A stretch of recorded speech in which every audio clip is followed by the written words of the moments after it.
These paintings were done by me. My name is Jack Beck.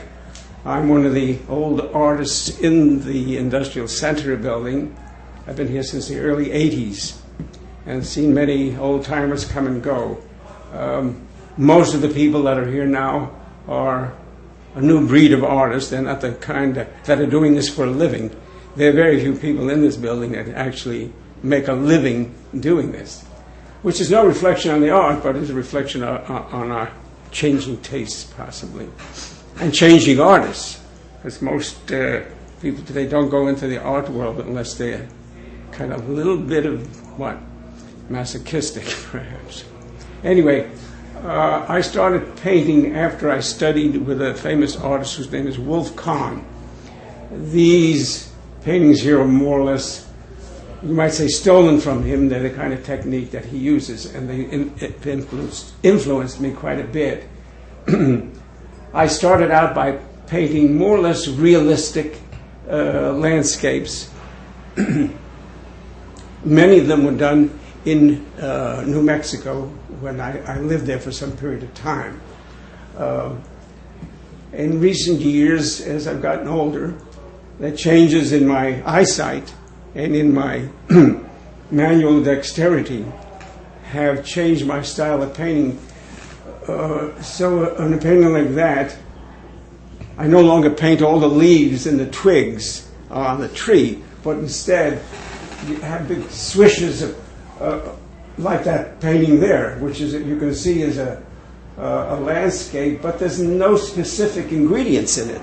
It's just impressions, you might say. Or in art, we say it's a minimalist painting. And that's more or less what I do now.